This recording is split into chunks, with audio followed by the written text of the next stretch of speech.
میں پہلی آیت مبارکہ پڑھتا ہوں. رب کا قرآن فرما رہا ہے وَاعْتَصِمُوا بِحَبْلِ اللَّهِ جَمِيعًا وَلَا تَفَرَّقُوا. یہ سورۃ آل عمران اور چوتھا سپارہ ہے. وَاعْتَصِمُوا بِحَبْلِ اللَّهِ جَمِيعًا وَلَا تَفَرَّقُوا. یہ سورۃ آل عمران کی 103 نمبر آیت مبارکہ ہے. رب کا قرآن فرما رہا ہے کہ اے دنیا والو، اللہ کی رسی کو مضبوطی سے تھامو اور ولا تفرقوا، زمین میں فساد نہ پھیلاؤ. مفسرین کرام یہ بیان کرتے ہیں کہ اللہ کی رسی کیا ہے. رب قرآن میں تو فرما رہا ہے کہ اللہ کی رسی کو مضبوطی سے تھامو، لیکن اس کی رسی کیا ہے؟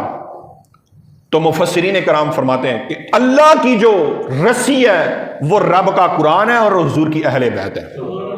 حضرت زید بن ارقم رضی اللہ تعالیٰ عنہ حدیث مبارکہ کے راوی ہیں. آپ فرماتے ہیں حضور نے غدیر خم کے موقع پر ایک بیان فرمایا اور فرمایا کہ میں تم میں دو چیزیں چھوڑے جا رہا ہوں. جو شخص ان دو چیزوں کو تھام لے گا کبھی وہ گمراہ نہیں ہوگا. میں تم میں دو چیزیں چھوڑے جا رہا ہوں، جو ان دو چیزوں کو تھام لے گا وہ کبھی گمراہ نہیں ہوگا.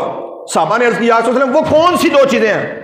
فرمایا ایک رب کا قرآن ہے اور دوسری مصطفیٰ کی آل ہے. جو شخص رب کے قرآن کو اچھے طریقے سے سمجھ لے گا، رب کے قرآن پر عمل کر لے گا، رب کے قرآن کو اپنے سینے میں اتار لے گا، اس کے احکامات کو مان لے گا، کبھی گمراہ نہیں ہوگا. اور فرمایا کامیابی کی دوسری وجہ جو ہے، جو حضور کی آل کی محبت اپنے سینے میں ڈال لے گا وہ بھی کبھی گمراہ نہیں ہوگا. حضور نے فرمایا کہ میں تم میں دو چیزیں چھوڑے جا رہا ہوں، میں تم میں دو چیزیں چھوڑے جا رہا ہوں. یہ رب کا قرآن ہے. وَاعْتَصِمُوا بِحَبْلِ اللَّهِ جَمِيعًا، اللہ کی رسی کو مضبوطی سے تھامو. مفسرین فرماتے ہیں اللہ کی رسی ایک قرآن ہے اور ایک مصطفیٰ کی آل ہے.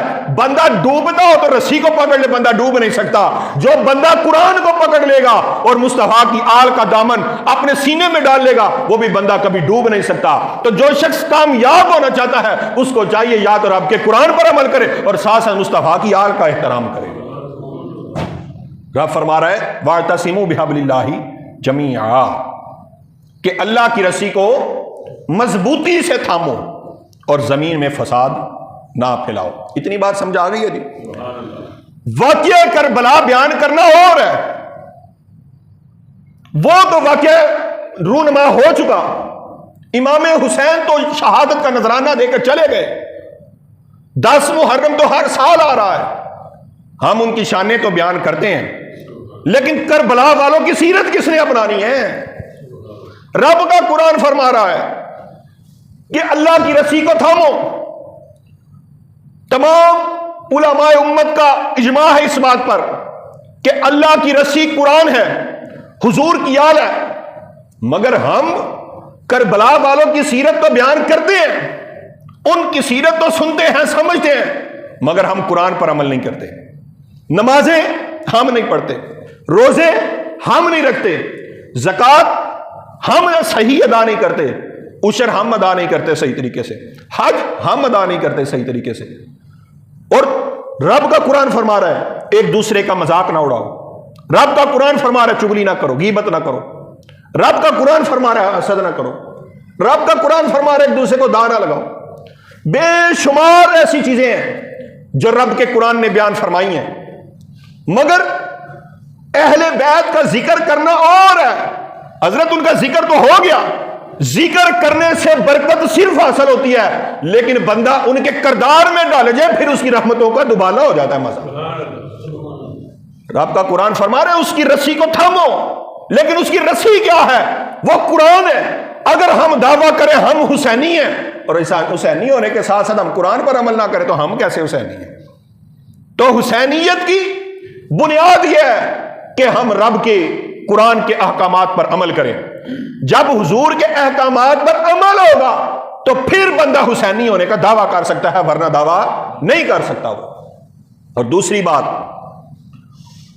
اچھا یہ اس کے اندر میں آپ کو ایک اور پوائنٹ بیان، رب کا قرآن وہ ہے جس نے حضور کی اصحاب کی بھی شان بیان کی اور حضور کی آل کی شان بھی بیان کی. رب یہ بھی فرما رہا ہے رضی اللہ عنہم ورضوا عنہ، یہ حضور کے صحابہ کی شان. اور پھر یہ بھی فرما رہا ہے انما یرید اللہ لیذھب عنکم الرجس اہل البیت ویطہرکم تطہیرا. رب کا قرآن تو حضور کے صحابہ کی شان بھی بیان فرماتا ہے. رب کا قرآن تو حضور کی آل کی شان بھی بیان فرماتا ہے. مگر ہم حسینی ہونے کا دعویٰ تو کرتے ہیں. ہم کیسے حسینی ہیں؟ کبھی ہم حضور کے صحابہ کو معاذ اللہ گالیاں بھی دیتے ہیں، اور کبھی ہم اہل بیت کو کوئی گروپ گالیاں دیتا ہے. تو گالیوں والا کوئی ایک گروپ ہو، اگر وہ اپنے آپ کو کہے کہ میں قرآن پر عمل کر رہا ہوں تو سمجھنا وہ قرآن پہ عمل نہیں کر رہا.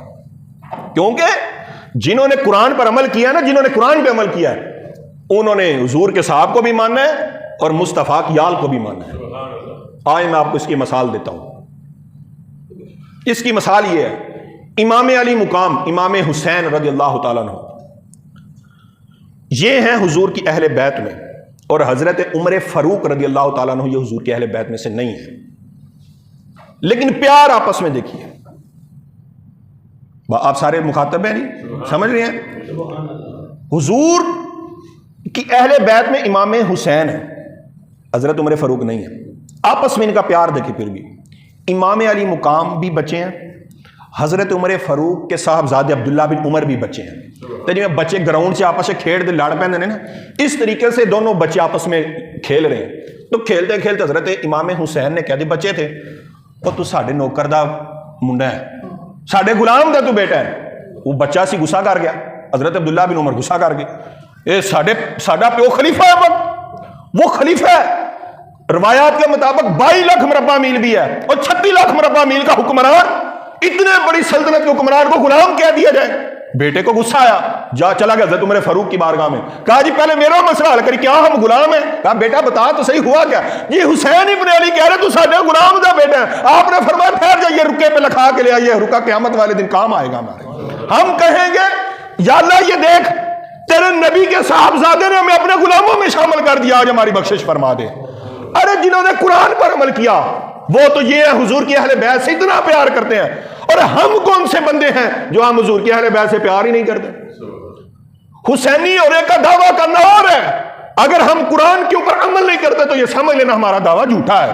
جن کا دعویٰ سچا ہے وہ تو عمر فاروق جیسا علی شان حکمران ہو، وہ بھی حسین کو کہتا ہے رکے پہ لکھ دے ہم تیرے غلام ہیں.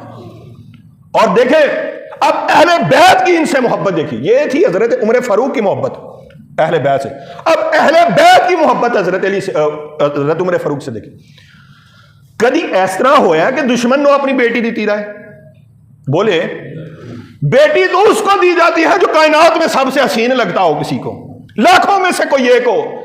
حضرت علی المرتضیٰ رضی اللہ تعالیٰ عنہ، آپ نے اپنی صاحبزادی زینب صغریٰ، ان کا لقب اور کنیت ام کلثوم ہے. یہ جو لوگ صحابہ کرام کو اور اہل بیت کو لڑاتے ہیں انہیں سمجھنا چاہیے تم قرآن پر عمل نہیں کر رہے. ارے ان کا تو پیار یہ تھا کہ مولا علی نے اپنی بیٹی ام کلثوم کا نکاح حضرت عمر فاروق رضی اللہ تعالیٰ عنہ سے فرمایا تھا. تو وہ لوگ تو بڑی بڑی عظمتوں کے مالک، پیکر اخلاص و محبت تھے. ہم کون ہوتے ہیں کہ حضور کی اہل بیت و صحابہ میں لڑائیاں کریں؟ صحابہ نے تو کبھی نہیں کی تھی، صحابہ تو ایک دوسرے سے پیار کیا کرتے تھے. لیکن جو آج لوگ بغض کے بیج بوتے ہیں، میں ان سے پوچھتا ہوں تم نے کون سا کارنامہ اچھا کر دیا؟ تم تو ایک اعلیٰ قسم کی ایجاد تو دور، تم تو کوئی اپنے ملک کی پرسنل الیکٹرونکس نہیں بنا سکتے.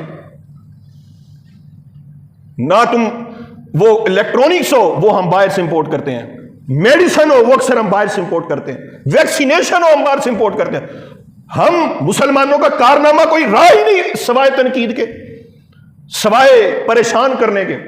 تو اصل مسلمان وہ ہے جو حضور کی اہل بیت سے بھی پیار کرتا ہو اور مصطفیٰ کے صحاب سے بھی پیار کرتا ہو. جو ان دونوں سے پیار کرے گا تو پھر وہ حضور کے رب کے قرآن پر عمل کر رہا ہے اور ولا تفرقوا کے اوپر وہ عمل کر رہا ہے. لیکن اگر کوئی شخص کہے کہ میں حضور سے پیار بھی کرتا ہوں، ناریانہ دے خلاف بولے بھی تو ولا تفرقوا تے عمل کیویں ہو رہا ہے؟ تو ولا تفرقوا کا مطلب ہے کہ فساد نہ پھیلاؤ. تے جدو گل دا آغاز ہی اتھوں ہے ولا تفرقوا تو پھر کہاں پہ کامیاب ہونا؟ تو حضور نے فرمایا، رب کا قرآن فرما رہا ہے کہ میں یہ اللہ کی رسی کو تھاموں، لیکن رب کی رسی قرآن اور اہل بیت ہے، اسی نہ قرآن نو ماننے ہیں نہ حضور دی اہل بیت نو ماننے ہیں، اور مرضی کے ساتھ مانتے ہیں۔ قرآن کہتا ہے نماز پڑھو، روزے کرو، ادا حج زکوٰۃ عشر، احساس ایک دوسرے کا احساس کرو، اچھے معاملات آپ جانتے ہیں، میں ایکسپلین کر چکا ہوں، ہم وہ بھی نہیں کرتے۔ حضور کی اہل بیت صحابہ سے پیار کرتی ہے، جو کرتے ہیں ان کی بات نہیں کر رہا، لیکن جو اس معاملے میں لڑائی کرتے ہیں ہم ان کی بات کر رہے ہیں۔ تو حضور کی آل سے محبت کا تقاضا یہ ہے کہ حضور کی آل، رب کا قرآن بھی مانا جائے اور مصطفیٰ کی آل کو بھی مانا جائے۔ اتنی بس بات سمجھ آ گئی؟ جی آگے چلیں۔